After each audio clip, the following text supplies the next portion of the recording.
empezar contigo para que hagas la presentación de ese trabajo de construyendo masculinidades en tiempos de pandemia, articulando, ahí sí no sé pronunciar y conducir esta parte de las pesquisas para repensar en hombres el cuidado de sí. Ok, gracias.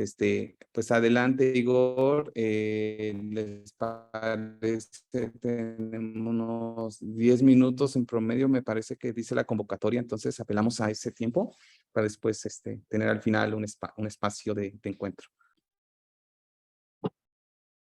Buenas tardes a todos. ¿Todos me oyen bien? ¿Me oyen? Sí, Sí. adelante, se ve la presentación muy bien. Ok. Entonces, vou falar em português por conta da minha pouca aproximação com o espanhol. Hoje eu vou apresentar aqui, nesses 10 minutos, ter esse desafio de apresentar uma parte dos resultados do projeto que fizemos no Brasil, na Bahia, em Salvador, sobre formas possíveis de trabalharmos com homens e masculinidades e o cuidado em tempos de pandemia, a partir do segundo ano da pandemia do ano passado.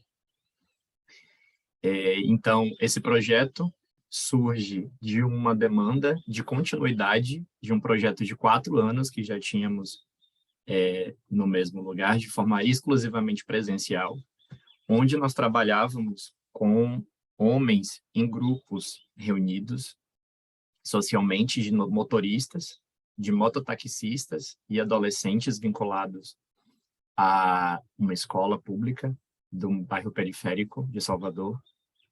E com a pandemia, depois de 4 anos de desenvolvimento do projeto, ele não foi possível mais continuar de forma presencial e nós tivemos muitas dificuldades de continuá-lo de forma remota, através de alguma plataforma de reencontros e reuniões.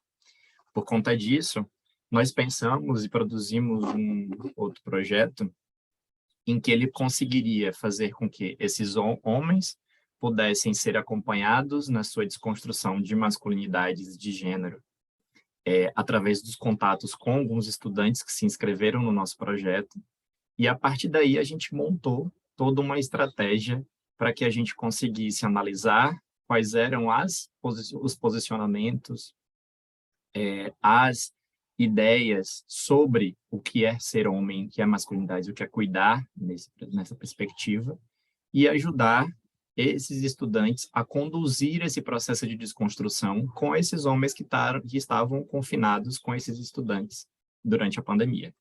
Então, eu vou apresentar aqui mais ou menos como é que se estruturou isso.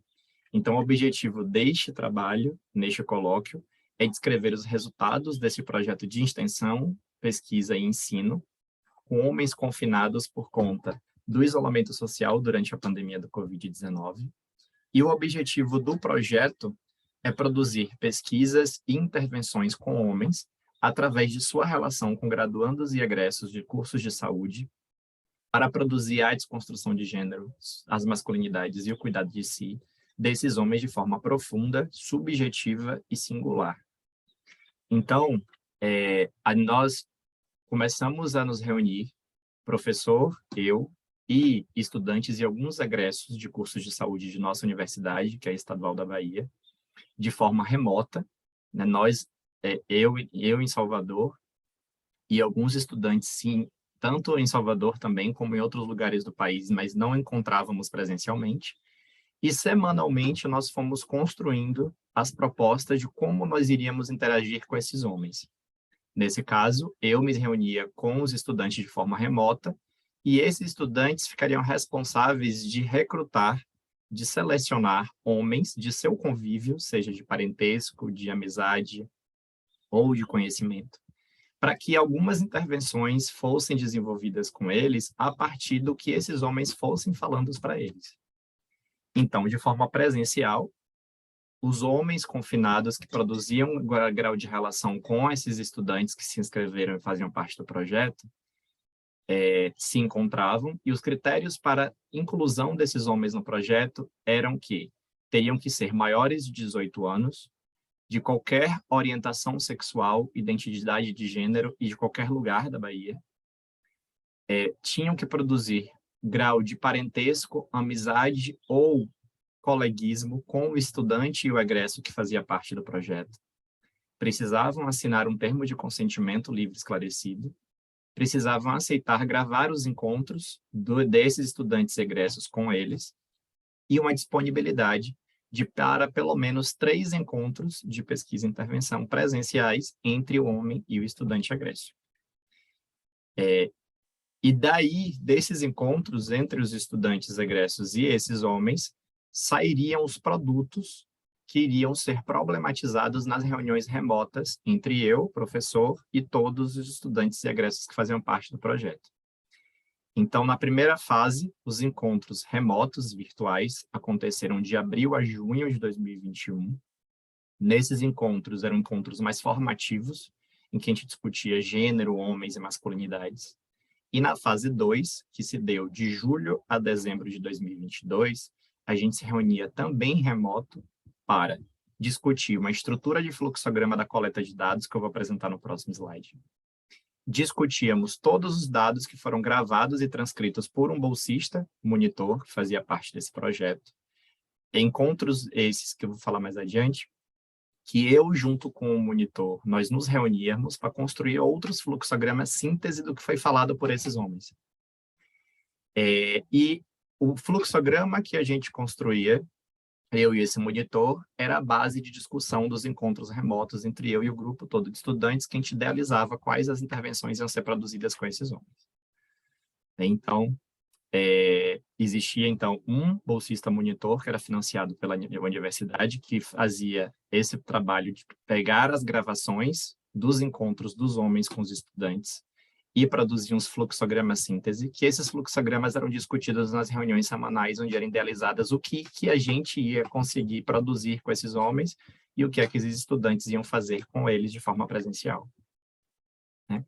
Então, a pesquisa foi toda aprovada pelo Comitê de Ética, foi aprovado também, conseguimos um bolsista monitor para poder fazer essa parte mais operacional, envolvemos também projeto de iniciação científica, e esse é o fluxograma da coleta de dados. Todos os tópicos que nos interessava para poder extrair informações desses homens que deveriam ser problematizados pelo grupo, né, nos encontros semanais, para que a partir dessas respostas fossem idealizadas quais intervenções poderiam se encaixar de forma mais subjetiva, mais específica sobre a vida de cada desses homens, com o objetivo principal de desconstruir essa masculinidade hegemônica que muitos deles mostravam e principalmente desconstruir a concepção e a prática do cuidado que eles tinham sobre si mesmos.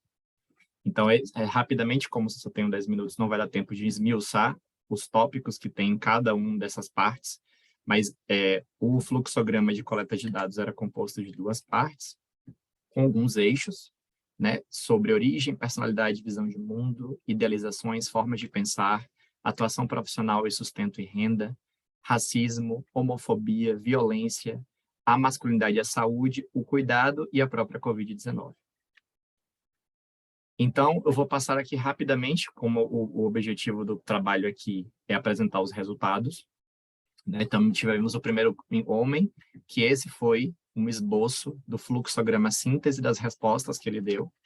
E, a partir dessas respostas, nós selecionamos algumas falas para que esse estudante que era vinculado a esse homem, retornar a ele para problematizar ele refletir sobre o que ele próprio tinha falado na perspectiva da transformação e ele conseguir refletir sobre o que ele tinha dito.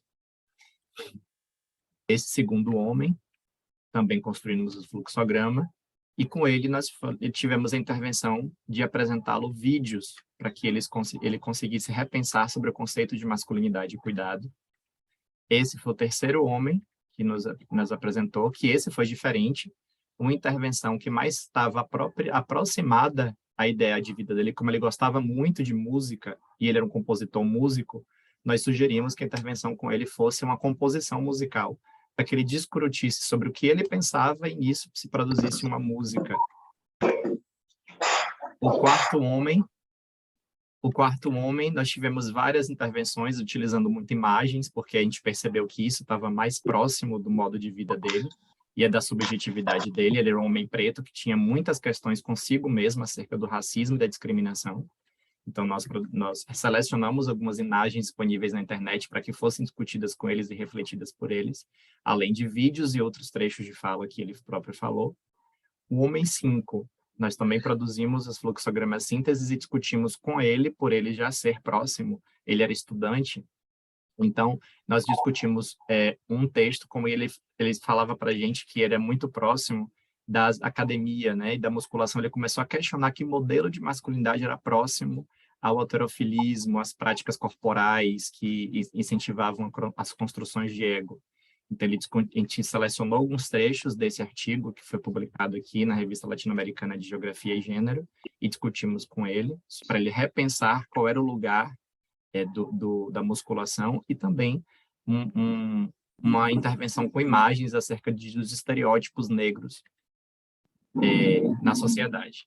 E o último homem que a gente conseguiu participar desse projeto foi um homem que era da zona rural, onde um dos nossos estudantes estava alocado durante a pandemia, na residência dele, era o primo dele, e ele falava dos muitos sonhos que ele tinha, porém ele não conseguia sentir nem o próprio corpo, nem os sentimentos dos outros. Então, para ele, a gente fez uma oficina sensorial, juntamente com uma das primas, sendo que esse estudante que estava fazendo parte do projeto era um dos primos, e a partir de sentimentos, cheiros, alimentos, a gente conseguiu fazer com que ele despertasse, ou começasse a despertar essa questão do sentir para conseguir se cuidar.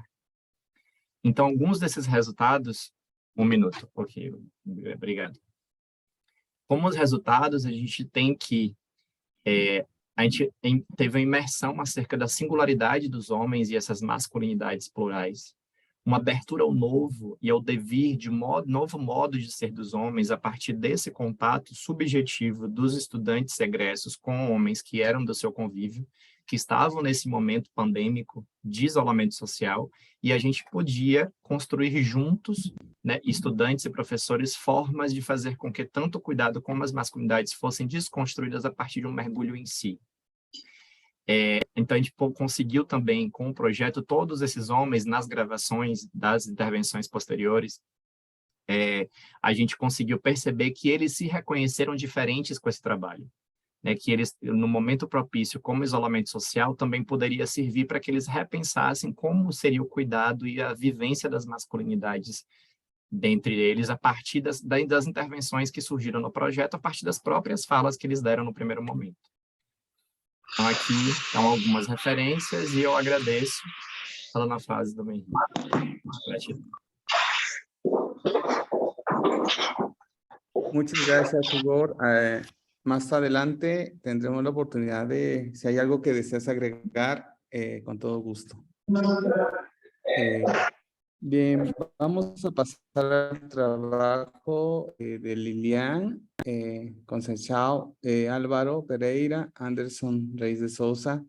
También nos van a compartir con una teoría sobre Carlos Rosenberg, útil para el análisis sociohistórico en el contexto de la pandemia de COVID. Es un trabajo doctoral, si no más comprendo. Adelante, no sé si alguno de los compañeros.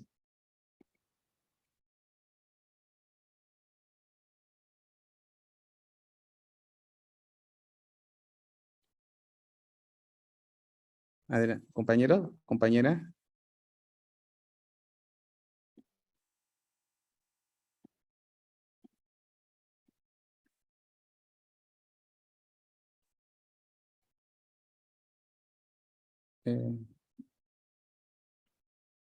Lilian, Álvaro o Anderson, que se encuentren.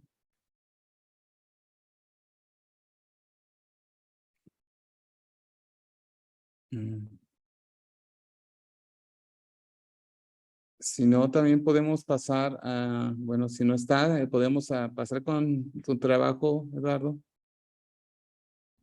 Ya, normal. Pero Vale, me parece vale. que alguien se estaba conectando hoy, me parece. Ah, vale, vale. Sí, no Porque sé si... veo, no sé si Cia o Tania, Sí, sí, Godín, sí. no sé si nos escuchen de repente. Un intento más, a ver de repente, si no, ya veo un normal y pongo. Ajá, está Tania. Sí, el siguiente trabajo, tengo registrados a Lilian, Álvaro, Pereira y Anderson, pero creo que no están. Creo que no están los compañeros.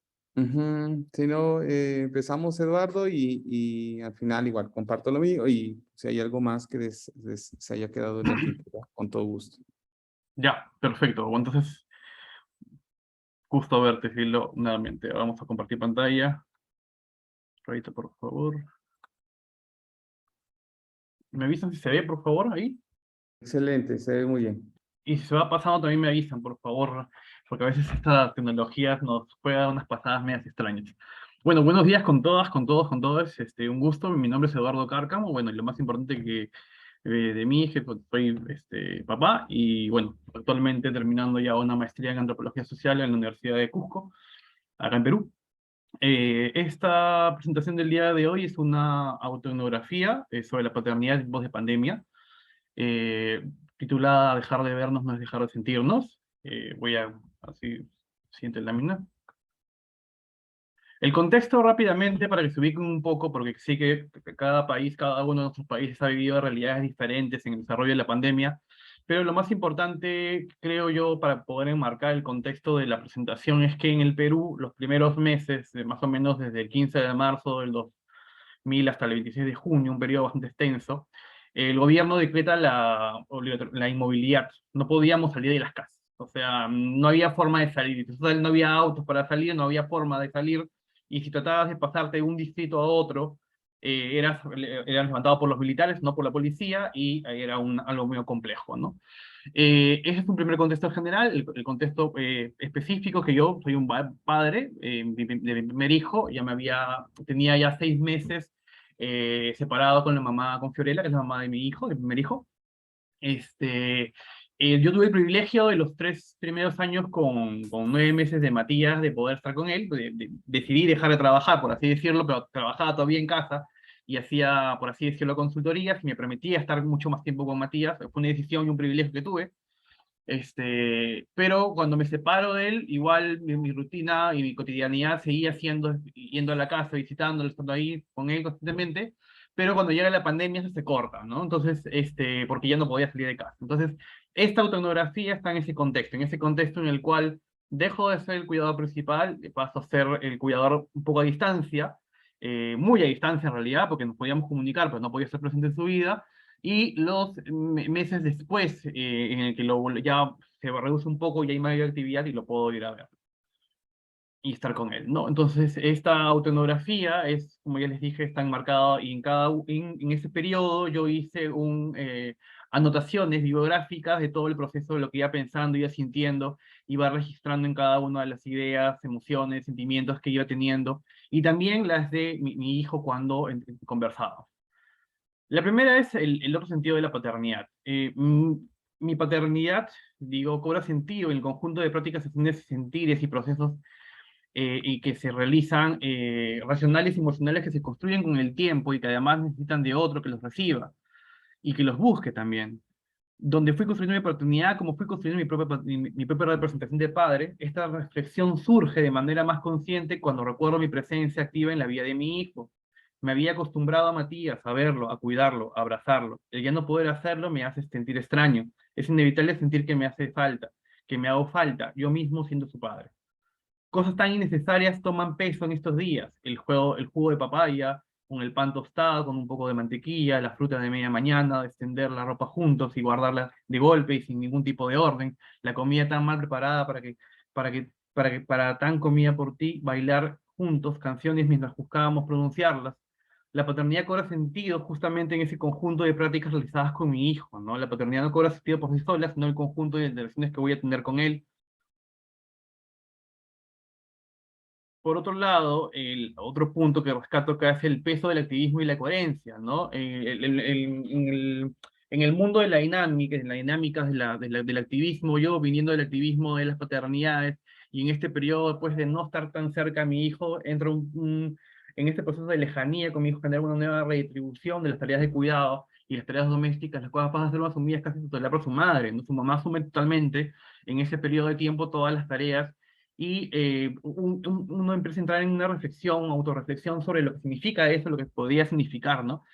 Y me acuerdo que había una publicación donde justamente las mujeres estaban siendo las que mayor carga de cuidado, trabajo doméstico tenían, y yo escribí ahí en la publicación, se hablaba sobre cómo las mujeres estaban haciendo más cargo del trabajo de cuidados y trabajo doméstico, a pesar de que muchos hombres se encontraban en casa. En un momento quise compartir esta información en mis redes sociales, pero sentí que no tenía el derecho de hacerlo.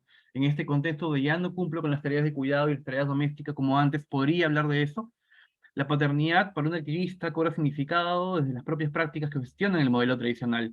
El dejar de cumplir con las tareas de cuidado y las tareas domésticas refuerza, por un lado, el peso de la incoherencia y además sirven como un limitante moral para seguir como discursos públicos que promuevan un mayor involucramiento de los hombres. Por otro lado, sobre la memoria de la ausencia, en esta parte, cómo es que ya en esta parte ya entro a mencionar cómo es que ya interactúo directamente con mi hijo, ya lo puedo volver a ver, a estar con él, y él cuando lo vuelvo a estar con él, empieza a recordar cosas que hacíamos cuando tenía 1 año, cuando tenía 2 años, cuando tenía 1 año y medio, ¿no? Y yo ahí escribo, Matías ha empezado a recordar de manera muy particular los sucesos de nuestra convivencia. Está recordando acontecimientos de nuestros espacios juntos, como el uso de la pregunta, ¿te acuerdas papá? ¿Te acuerdas papá? ¿Te acuerdas papá? Hace referencia a cuando jugábamos a inventar cuentos con su oso, cuando íbamos a la clínica para alguna cita médica, cuando poníamos a 2 o 3 canciones que bailamos. Me llama la atención cómo recuerda sucesos de cuando tenía 2 o 3 años y que los narre con detalles muy puntuales. Y esto me produce una doble sensación. Por un lado, pues cualquiera diría, me siento re orgulloso de que Matías me diga estas cosas, pero también siento que esos meses de ausencia que han podido significar para su vida, ¿no? Entonces, en esta ambigüedad, en esta contradicción de emociones, aparece justamente saber si esto es bueno o si es malo para él, ¿no? En esta parte, los objetos culturales de la cercanía, cuando yo retorno a la casa donde vivía, que era la mamá de mi hijo, mi primer hijo, noto que él había empezado a estructurar o acomodar sus juguetes de la misma manera como yo estructuraba, acomodaba mis libros, ¿no? Por colores o por tamaño, ¿no? Entonces, me llamaba mucho la atención la manera como Matías ha empezado a ordenar sus juguetes, los coloca de más grandes, más pequeños, además se ha forjado su propia colección de superhéroes, los cuya se emociona de lo que ha logrado. Me pregunto si tendrá algo que ver con mi propia colección. No, para esto yo tengo un montón de libros, pero de diferentes cosas, no solamente de masculinidad y paternidad, tengo libros de literatura, tengo cosas que me gusta leer en general. Y hay un segmento especial de los cuentos de Matías, ¿no? Entonces, yo siempre los fines de semana con él, mientras que estaba detrás mío, yo los limpiaba y íbamos leyendo, limpiaba y leyendo, limpiaba y hojeando los cuentos, ¿no? Los juguetes, el cuidarlos y ordenarlos de esa manera se insertan en una práctica en la vida de mi hijo. La forma de hacerlo se asemeja a la forma como yo cuidaba y ordeno mis libros. Sus juguetes se vuelven parte de su experiencia cotidiana, parte de su propia historia de vida que tuvo como referencia a nuestra relación de padre e hijo. En la posibilidad de la expresión de las emociones. Este es el momento de reconciliación, por así decirlo, con mi hijo.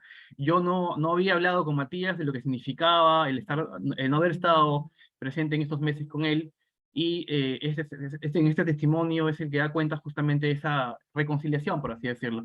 Hace unos días fui a ver a Matías. Cuando llegué, él estaba aún dormido. Cuando se despertó, salió corriendo de su cuarto y se trepó sobre mí rápidamente. Me abrazó fuerte y le pregunté si le pasaba algo. No me respondió.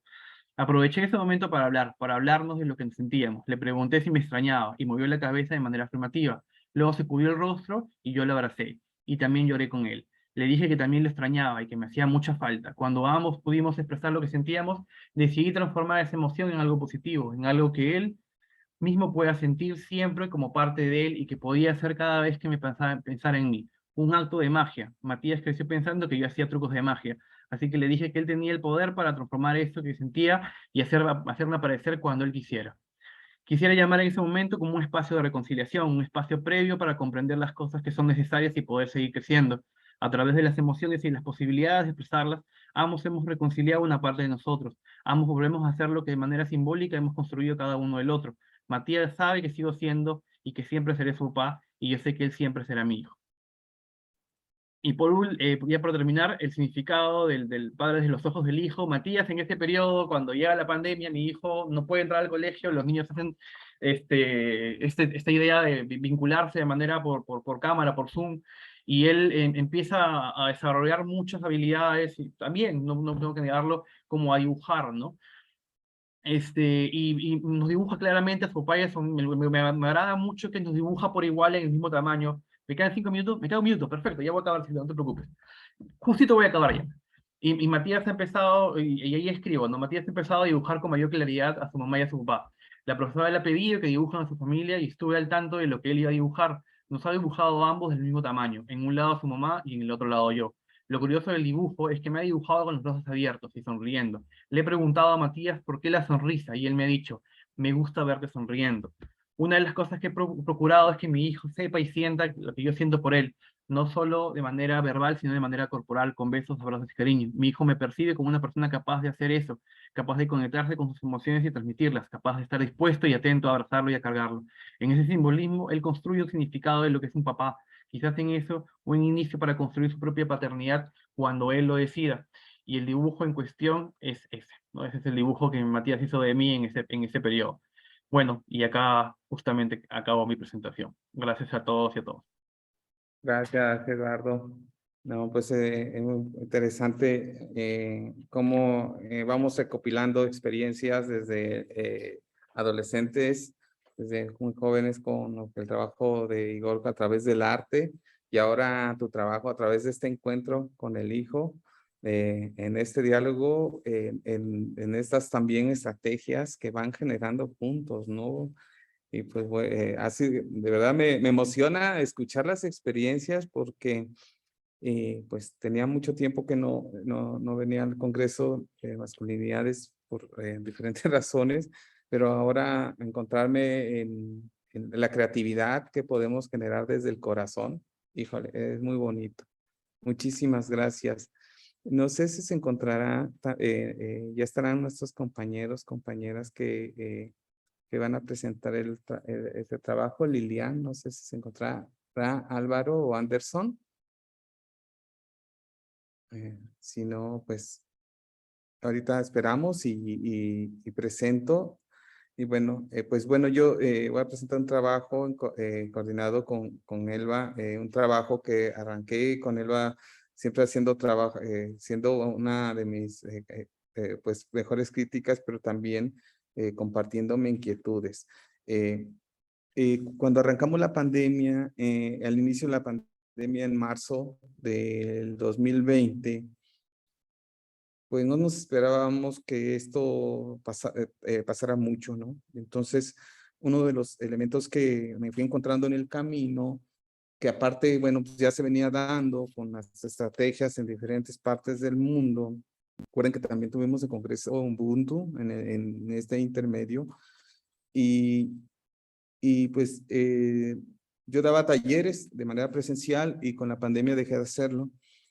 Muchas terapeutas, bueno, no muchas, algunas terapeutas feministas me decían, oye, no vas a hacer trabajo con hombres porque es necesario, porque nos hace falta. Y pues lo que fue, me di cuenta que también el nivel de riesgo que vivíamos los hombres, yo soy psicólogo de origen, me he dedicado al ámbito educativo y demás. Entonces lo que hice fue recopilar todas las partes de las metodologías que se hacen de manera presencial, lo hice de manera virtual, entonces también fue un trabajo un poquito interesante. Y aparte de eso me iba tomando talleres y cursos, o no sé si a ustedes les pasó que de repente había curso de esto y me inscribía hasta saturarme. Pero llegó un momento donde yo le oía muchas cosas, ¿no? Uno, primero es fuerte, no quería trabajar nada que tuviera que ver con duelos. Y segundo, el tema de la salud, me estaba generando mucha situación de riesgo por el contagio. Sin embargo, no sé, lo que hice fue recopilar estos trabajos entonces y hice este trabajo que le llamamos Masculinidad en Salud y Autocuidados, una propuesta desde la educación popular, traída a la virtualidad, que fue muy interesante, y entonces así salió este espacio. Originalmente, pues bueno, lanzamos la convocatoria a partir de las redes sociales como Facebook, Twitter, Instagram. Y este cartel es del segundo grupo. El primero lo arrancamos en septiembre y lo terminamos a finales de noviembre y arrancamos el segundo grupo prácticamente en enero, ¿no? Bueno, y lo que hacíamos a manera de invitación era colgar también estos en las redes sociales, ¿no? Amigo, date cuenta, ¿no? Te has sentido agotado emocionalmente y no sabes qué hacer, porque algo que nos llevó a la pandemia es ¿qué hago? O sea, yo todo el tiempo, muchos hombres decían, bueno, pues es que yo siempre estoy en movimiento, estoy haciendo cosas, pero ahora en casa pues no sé qué hacer, ¿no? ¿Por qué? Por estas dinámicas y configuraciones de las identidades masculinas, ¿no? Otra pregunta que les decíamos, ¿te gustaría aprender a manejar tus emociones de manera saludable, ¿no? ¿Quieres aprender a expresarte sin dañar a las personas que te rodean? ¿Te gustaría aprender a mejorar tus relaciones de pareja con hijos e hijas? Entonces, así lanzamos la convocatoria. Voy a presentar. Les comparto esta imagen que ustedes ven de estos dos compañeros en encuentro. Fue un regalo de un querido amigo, se llama Luis Ricardo.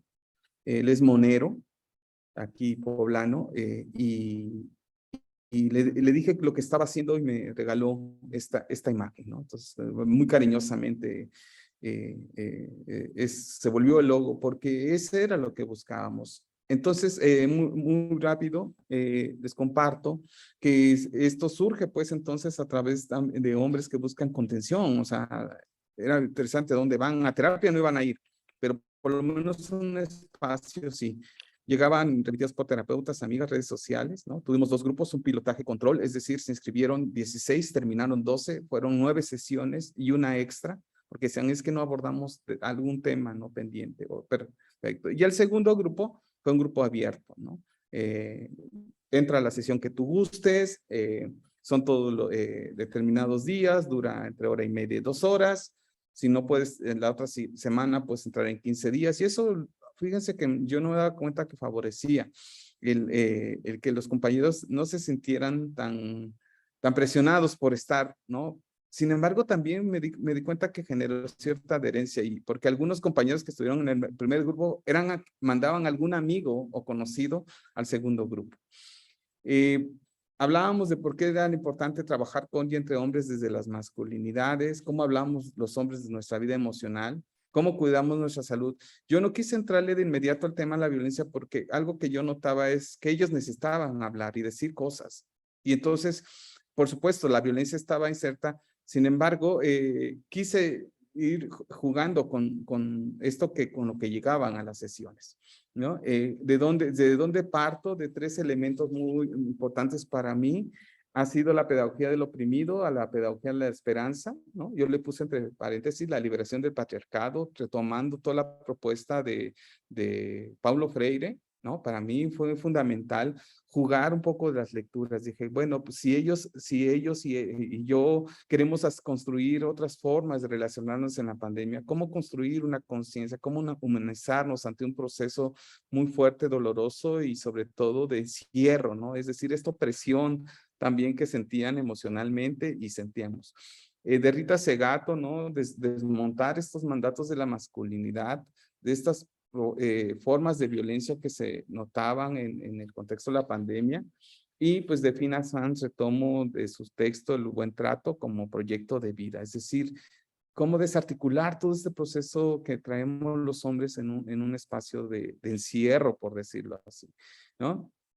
Esto era lo que a grandes rasgos queríamos ir trabajando con ellos, bases desde la perspectiva teórica, ¿no? Obviamente no les daba teoría, ¿no?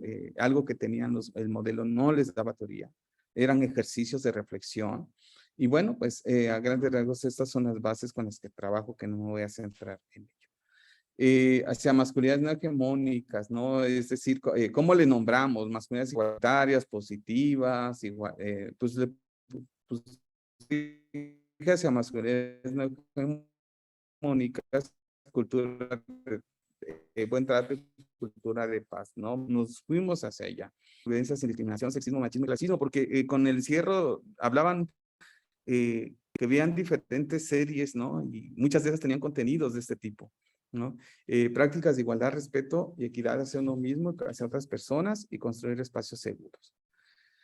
De Paulo Freire, con la base, yo planteé el diálogo emocional para la liberación, porque ¿dónde hablaban los hombres? Hablaban en la casa de las preocupaciones económicas, ¿sí? Hablaban que el temor de que alguien se contagie, pero ellos de que ¿dónde hablaban? No había un espacio. Entonces yo, a partir de lo que Paulo Freire retoma de la palabra generadora, aquí jugué con una metáfora también la emoción como un espacio liberador que nos ayuda a concientizar, ¿no? Y de finanzas, por supuesto, retomando espacios comunitarios, pues el buen trato con una emoción ante la violencia, ¿no? Igual aquí de Finanzas retomo estos elementos, ¿no? Aprender, Finanzas dice, pues aprendimos a normalizar el maltratar, porque no erotizamos el buen trato, ¿no? Entonces también entender y comprender cuáles fueron los vínculos, cómo aprendimos de nuestras familias, cómo interiorizo eso y son las formas en las que aprendí en esa cultura machista, ¿no? Ok. Me voy a centrar en este espacio, ¿no? ¿Qué encontramos en estas 9 sesiones y en una 10ª? Se habla poco de lo que se siente, pero lo que sí expresaban era el miedo al contagio, el miedo a perder la vida, el miedo a que pasara algo con su familia y la tristeza en el sentido que conocían familiares que se estaban infectando. Y otra tiene que ver con esa tristeza también de perder el ser proveedor económico, ¿no? De decir, o sea, no, si bien es cierto, no todos los hombres pasaban por ahí, pero sí algunos sensaciones en el cuerpo como tensión, cabeza, cuello y espalda. Eso nos ayudó a determinar por dónde estaban, es decir, qué pasa con todo esto que tú sientes, dónde se ubica en tu cuerpo, en la parte corporal. Trabajamos cartografía de cuerpo, ¿no? Emociones que pueden expresar fácilmente el enojo, y esto una doctora del CRIM de la UNAM nos comentó en una investigación. Y expresiones que manifiestan tener, es decir, cómo se manifiesta todo esto que pasa, ¿no? Pues con ansiedad y tensiones en las relaciones. Esto jugábamos, ¿no? Basados en el modelo Cesevin Gendes, hacíamos siluetas, ¿no? Si alguien tenía, les pedíamos que siempre tuvieran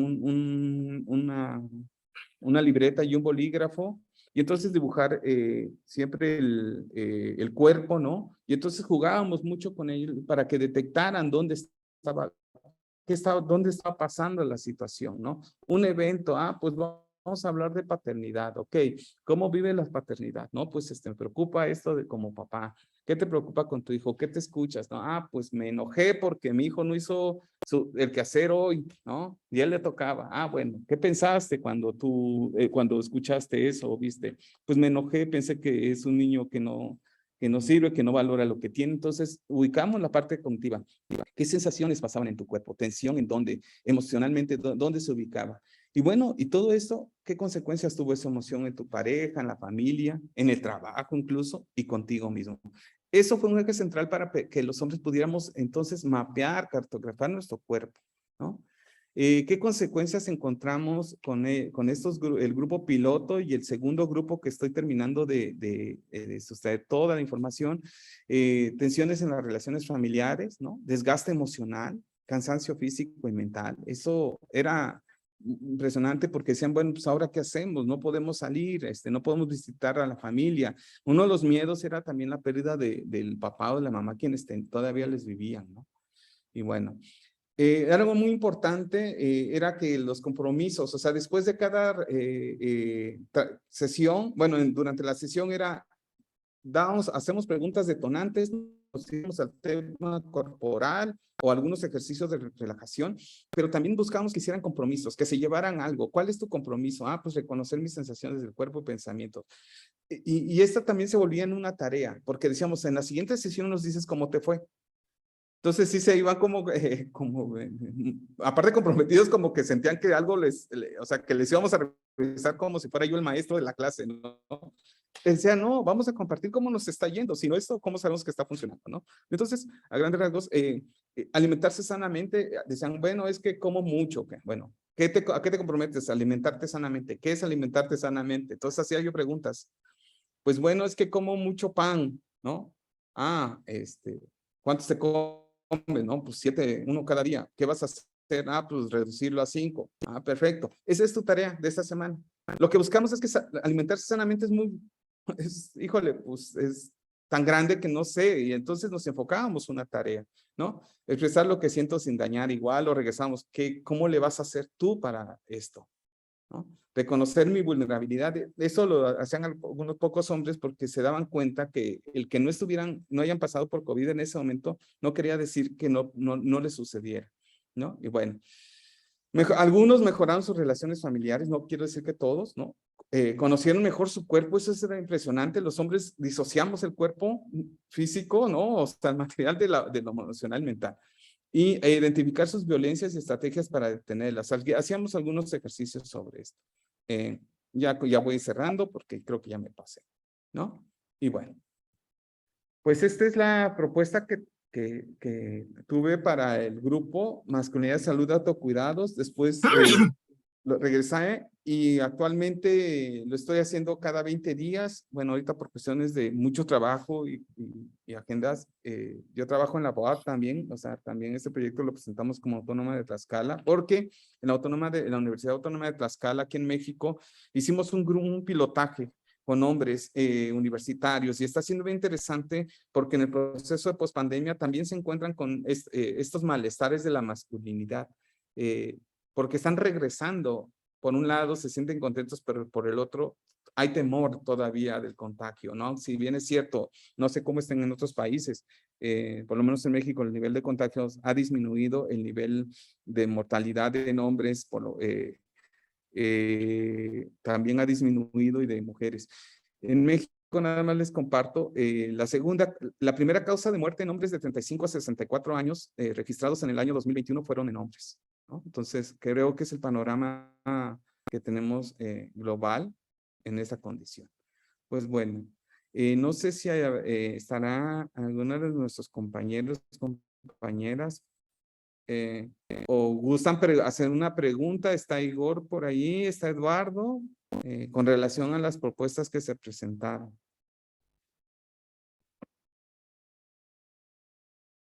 Cirilo, yo Sí. tengo una pregunta. Es una pregunta y también una invitación al mismo tiempo. Tú ibas a mostrar la triada de la violencia masculina, ¿no? Claro. ¿no? Sí. Porque, y te digo por qué, porque no sé si es una coincidencia, porque creo que nunca hemos conversado de esto, ¿no? Pero en la mesa 26 yo voy a presentar la triada del cuidado, el cuidado, el autocuidado y el cuidado en colectividad en la vida de los hombres. Y tiene mucho que ver con lo que tú estás desarrollando ahí. Solamente que yo lo abordo por en vez de la triada de la violencia, he cambiado de Kaufman, de manera metodológica, he cambiado la triada de la violencia en la vida de los hombres. Me gustaría, más que una pregunta, creo que te invito a que puedas estar ahí, también me gustaría recoger tus aportes. Y mencionarte una cosa más, creo que México y Perú no tienen muchas diferencias en algunas realidades, ¿no? O sea, acá, por ejemplo, en las cifras que has dado de México, por ejemplo, en el caso de los hombres que se suicidan más, en el Perú es exactamente igual, y otras cifras más de, por ejemplo, de accidentes de tránsito, siempre sin rostro masculino. Y una, como para compartir y también para ir cerrando, ¿no? Creo que rescato mucho lo que tú mencionas al principio del autocuidado que tú tuviste contigo mismo, porque sí, efectivamente hubo un momento que, no sé si, me imagino que también pasó en México, en el que todos los días, si no era todos los días, era interdiario y a veces más de una vez al día nos enterábamos que alguien había muerto, ¿no? Entonces, yo lo recuerdo mucho porque tengo muchos recuerdos de gente llamando, buscando oxígeno, buscando cosas que en ese momento no habían, que son realidades que también se sumergen ahí. Y creo que rescato mucho en ese sentido, la importancia también de muchos hombres que se vieron en la necesidad de no dejar de trabajar. Incluso yo hubo un momento que intenté moverme de distrito a distrito, haciendo ese truco de muchos hombres que utilizaban pases falsos así, pero la verdad que me ganó mucho el miedo porque sé que te agarran los militares y ahí olvídate, es más complejo. Pero me acuerdo que cómo es que se inserta, y me parece que se me pasó en la lámina, esto de proveer, ¿no?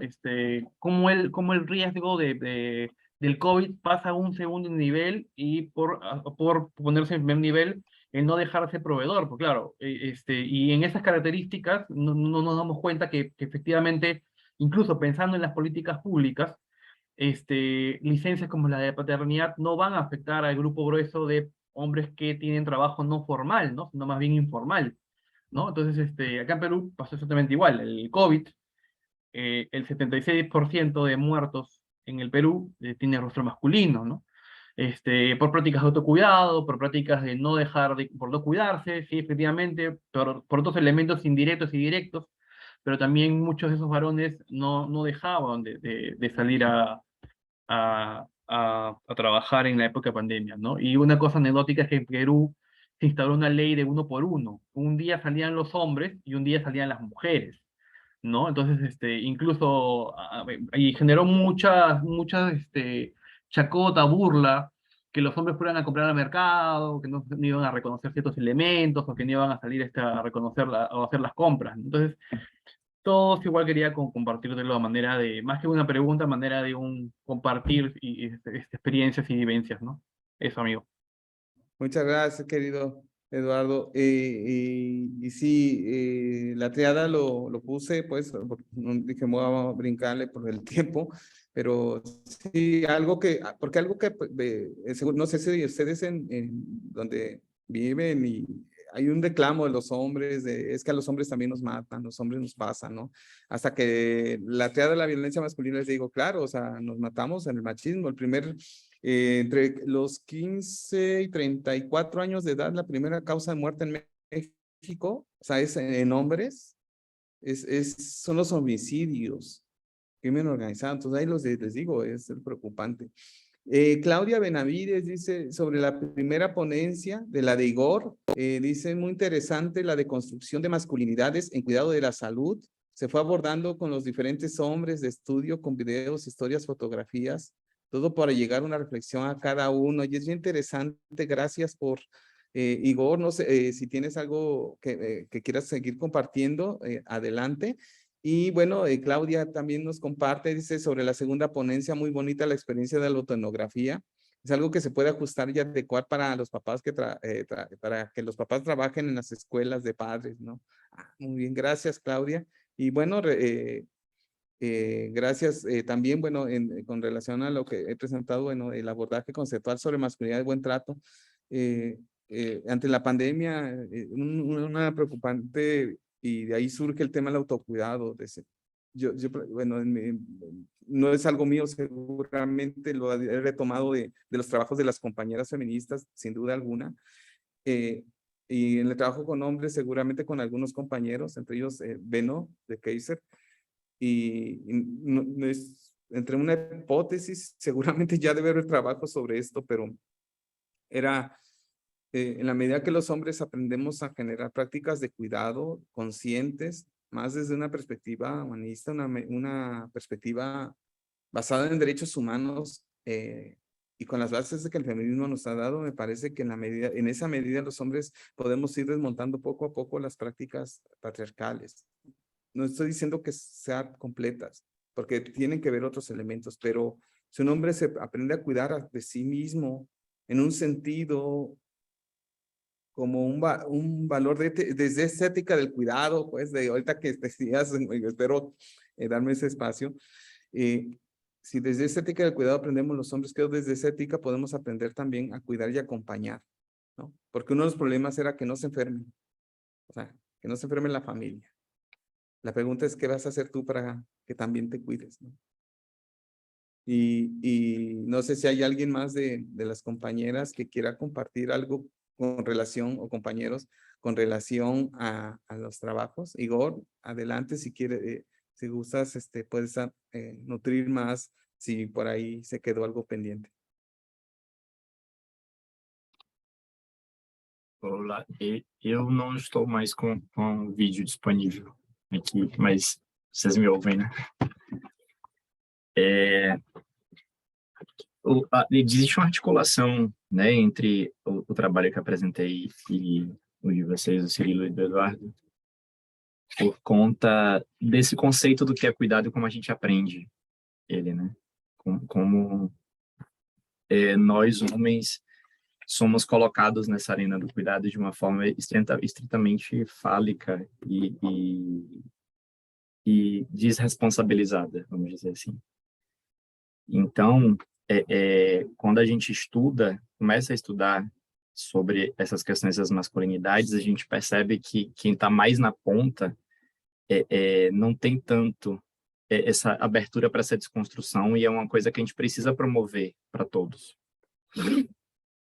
Então, essa proposta que eu idealizei, e também tanto o Cirilo, né, com o grupo que foi idealizado, e o nosso, tem esse objetivo: fazer com que todos os homens, ou pelo menos uma parte deles, tenham algum acesso à informação para que essa desconstrução aconteça. Então, o que eu mais percebo de contribuição de tudo que a gente tem feito, né, seja na arena da paternidade, seja no cuidado de si, essa margem do que precisa ser desconstruído, relaborado, desaprendizado, né, da forma com que a gente foi inserido na sociedade e a forma que a gente precisa aprender a sermos diferentes é a nossa contribuição para o mundo. Então, o pouco que a gente faz tentando abordar homens, tentar fazer com que eles reflitam sobre como eles vivem, tem muito disso, né, de fazer com que a nossa missão seja a de ajudar nesse processo de desconstrução, seja mais coletivo ou individual. É assim que eu penso. Gracias, Igor. Sí, te comparto con relación al cuidado. Los hombres relacionaban más el cuidado con protección. Y eso, es decir, yo cuido cuando protejo. No lo veían como, y además proteger era físico o económico, pero no lo veían en una relación de cuidados emocionales. Estaba muy ajeno. Y el cuidado con la pandemia lo relacionaron más con la salud.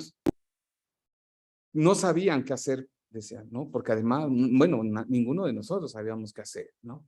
Era una cuestión nueva. Y era un miedo enorme el que como hombre no pueda responder a proteger a mi familia. Y por lo que me compartes, ¿no? El primer grupo piloto, que entraron 16, una parte esperaba bases teóricas, ¿no? Y les dije, no va a ser nada de seminario ni clase, vamos a vivir, ¿qué está pasando con nosotros? Y bueno, de ahí nos quedamos 12.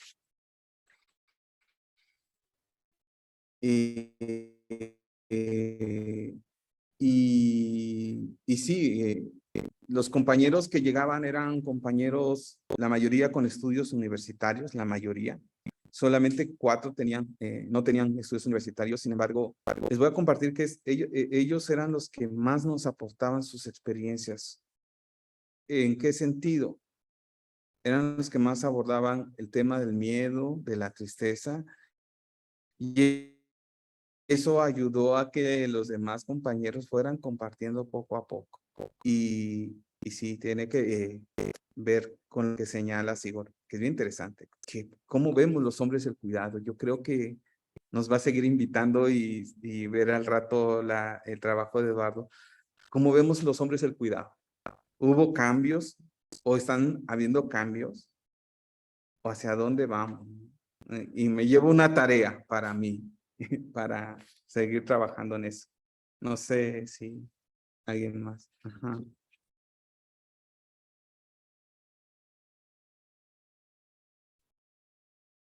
Claro, gracias, Claudia. Nos comparte Claudia, bueno, se hubiera aplicado más el ejercicio sobre mi cuerpo y se hubiera podido reducir muchos casos de demencia que se les ha diagnosticado a hombres que han fallecido, varios en el periodo de la pandemia, sí. Probablemente, Claudia, ¿no? valdría la pena. No sé, Eduardo, ¿quieres compartir algo más, Igor? No, sí, la verdad que me sigue dando vuelta esto de cómo la pandemia, como tú dices, va a elevar el grado de que los hombres resignifiquen la idea de cuidado como protección, pero también, y ese es un campo que todavía tenemos que indagar, que es cómo la pandemia ha logrado insertar la vía privada o la vía pública de los hombres dentro de la casa, ¿no? Entonces, en esa inserción híbrida de lo privado con lo público que ya ahora se incorpora en casa, pues ¿qué ha pasado? ¿No? Sabemos efectivamente que las mujeres han tenido mayor carga de trabajo de cuidados y trabajo doméstico, pero sería interesante saber más o menos hacia dónde, qué ha pasado también con esos varones y si por ahí de repente ha habido algunos cambios significativos o permanencias en cuanto a su presencia más activa en el mundo de los cuidados y en la tarea doméstica. Ahora, y concuerdo contigo en este dibujo que tú colocabas de los abrazos, ¿no? No es por entrar en un plano, digamos, etéreo o romántico, pero es vital esta parte, porque eso tiene que ver mucho con la ética del cuidado, pero también tiene que ver con el cuidado en colectividad que las compañeras feministas y las compañeras en general han hecho durante un montón de tiempo, ¿no? O sea, pueden haber dos mujeres en un paradero que no se conocen, nunca se han visto, pero se van a ayudar o se van a cuidar, ¿no? Que es lo más importante. Entonces, este cuidado en colectividad que todavía no insertamos los hombres en nuestros cuerpos, en nuestras vivencias con otros varones, es el que también nos falta, ¿no? Y creo que ahí tenemos que poner mucha lupa y aprender de lo que han hecho las mujeres, ¿no? Durante años. Eso, amigo, un abrazo. Gracias, Eduardo.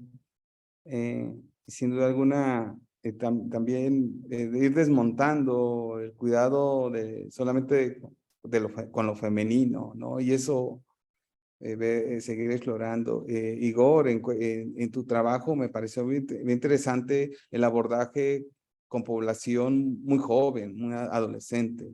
En tu experiencia, o alguna situación que gustes compartirnos que para ti haya sido significativa, que haya dicho, de ese me acuerdo, porque así llegó, esto trabajamos, que gustes compartir. Sim. Como eu falei no início, no período pré-pandemia, nós trabalhávamos de forma presencial com 3 grupos sociais, né? Motoristas vinculados à própria universidade, que a gente está lotado, um grupo de mototaxistas que fica próximo de unidade de saúde, que nós fazemos práticas também, e um grupo de adolescentes vinculados a uma escola pública, periférica de Salvador. Então, muito do que a gente aprendeu, até para levar para esse projeto pandêmico, foi muito do que a gente já produziu, né, da parte presencial. Foram 4 anos, nós estávamos indo para o 5º ano com a proposta de trabalhar com presidiários, né, de pessoas com privação de liberdade, por um convite que chegou até a gente. Mas aí chegou 2020, com a pandemia, a gente não foi possível ter acesso a eles. Mas a gente tem chegado com a população adolescente um pouco de forma tímida, né? A gente primeiro trabalhou com adultos, né, com grupos que a gente conseguiu ter o desejo de trabalhar com a gente foi por esse caminho. E nesses grupos, a gente não tratou diretamente sobre a masculinidade, sobre o machismo de forma direta, né? Porque a gente sabia que ia ter um estranhamento. Talvez a gente pudesse ter um pouco de afastamento dele se a gente trabalhasse logo com a reflexão de que todos nós somos machistas. Então, a gente tentou trabalhar de forma paulatina, né? Tentando abordar questões mais da saúde, questões que eles queriam muito saber sobre alimentação, sobre primeiros socorros, e a partir daí a gente foi chegando e problematizando como que as coisas aconteciam. E aí, quando chegávamos nas respostas de como as coisas aconteciam, como é que o cuidado se dava, a gente chegava nas questões voltadas para o machismo, quando a desigualdade entre homens e mulheres, com a discriminação, ficava muito evidente. Então, eles mesmos chegavam nessas conclusões. E a gente lançava as perguntas como uma forma do que fazer diante desse movimento que eles reconheciam que isso existia na vida deles. Então, isso no trabalho tanto com adultos quanto com adolescentes. Porém, com adolescentes, o trabalho, eu senti, né, o grupo todo que a gente está envolvido, sentiu que é um processo mais fluido, vamos dizer assim, é um processo que já existe uma possibilidade de desconstrução a princípio. A gente não percebeu resistência dos adolescentes. A depender da forma que a gente aborde, se for uma coisa muito dinâmica, uma coisa muito de imagem, né, algo, se for algo muito reflexivo, eles respondem muito bem, talvez mais do que os adultos. Só que a gente não tem isso ainda empírico, né, não tem isso documentado para estabelecer essa comparação. Mas isso é uma questão mais subjetiva desses anos que a gente teve do presencial, de que existia uma possibilidade maior de transformação com a população adolescente em relação à adulta. E quando nós fomos para o remoto, né, com essa possibilidade única que a gente teve, que era vincular os alunos que estavam junto com a gente com os homens que eles possuíam vínculo. Isso se repetiu, né? Então, nós tivemos 2 adolescentes, um de 19 e um de 20 anos no grupo, e os outros 4 mais adultos, entre 30 e 60 anos.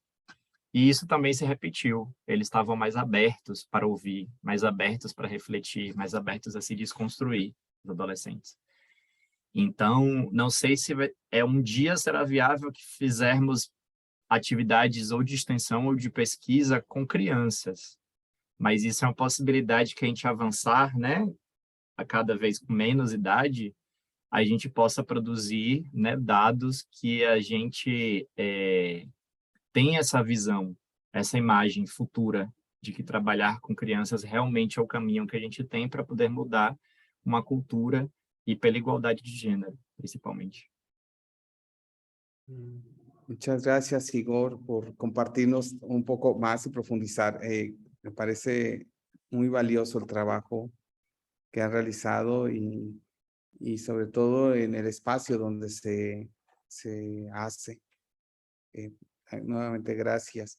Eduardo, no sé, igual, que te gustaría compartir algo que consideres que se haya quedado ahí en la presentación, que haya sido tan significativa como todo el proceso, por supuesto. Sin embargo, algo que pueda enlazar con lo que planteaba Igor, que tiene que ver también con la crianza. Parece ser que también otra vez los hombres vemos la crianza solamente siendo papás biológicos, ¿no? ¿Qué pasa con estas familias en los procesos de la pandemia donde pues, no eran los papás biológicos, eran los tíos, o eran los abuelos, o eran los hermanos, que también cuidaban a los pequeñitos, ¿no? A los hermanitos. Porque hubo seguramente muchos espacios también en la crianza, hablar de crianza que implica, ¿no? Contexto de pandemia sobre todo.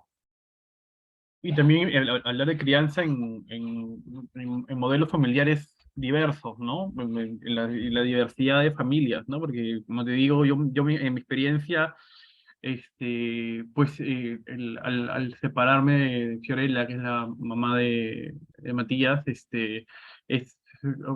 ir negociando los tiempos, negociando los días, negociando las horas. Es un proceso también que genera, es curioso porque yo me ponía a pensar también en cómo es que hay una lámina que la pasé rápido porque creo que ya me pusiste un minuto, entonces es lo que te digo, ¿no? El tema hubo un periodo en ese tiempo, me acuerdo, de que yo me quedé sin trabajo. Entonces fueron como 2 meses y me acuerdo que la sensación de angustia que te genera no poder proveer, porque en realidad, pues, no había, igual la mamá, pero él ha trabajado y no había ningún problema en cuanto a los ingresos, ¿no? Pero el yo no sentirme proveedor, o sea, eso se sintió no solamente físicamente, o mentalmente, sino también físicamente en el cuerpo. O sea, sí creo que, y muchos hombres no conversan de lo que significa esta posibilidad de entre malestar, que puede ser medio dicotomio, ¿no? Porque te genera por un lado, ayuda a afirmar tu masculinidad como hombre que provee, pero también hay un significado ahí también de malestar, de sentir, de hacerlo, ¿no? Entonces en esa transición, es la que yo también creo que muchos hombres en pandemia han estado, ¿no? Y quería como que resaltarlo porque se me había pasado en ese momento. Gracias, Eduardo. Pues no sé si hay alguien más que quiera compartir alguna duda, alguna inquietud. Si no, no sé, nuestra compañera en el coloquio, si considere que podemos ir cerrando el ejercicio del día de hoy también para ir aprovechando los espacios, y quienes estuvieron hoy les agradecemos mucho que nos hayan escuchado. Creo que son dos propuestas de compañeros desde un trabajo con 3 grupos que se me hace muy valioso. Y también este trabajo de la autoetnografía, estas convivencias. En México, la red de cómplices, por ahí está Hernandito, no sé si le irá a presentar, se hizo ante esta contingencia, cuidar hace la diferencia, ¿no? Hombres en sana convivencia. Todo este proyecto que se generó en México porque lo veíamos venir, ¿no? El nivel de violencia incrementó impresionante en las familias, y pues bueno, pues fue una parte del trabajo fundamental, por lo menos para llegarle a la población mexicana, y pues seguramente se presentará. Claro. Muchísimas gracias, Igor. Un abrazo hasta Brasil. Mi querido Eduardo, un abrazo hasta Perú. Ya espero ya no confundir. No te preocupes, no te preocupes. Y gracias a Claudia, Taina, Roland, Cia, Claudia y compañera de la coordinación que hoy estuvieron en este coloquio. Sé que hay muchos trabajos valiosos, uno quiere saltarse de mesa en mesa, pero espero que nos dé la vida y por ahí nos encontramos en una seguramente. Un abrazo con todo el corazón desde Puebla, México, para todos, todas y todas. Un abrazo, cuídense mucho. Bye. Bye, bye, bye. Por ahí nos pusieron un link. Si alguien para el certificado, en México le decimos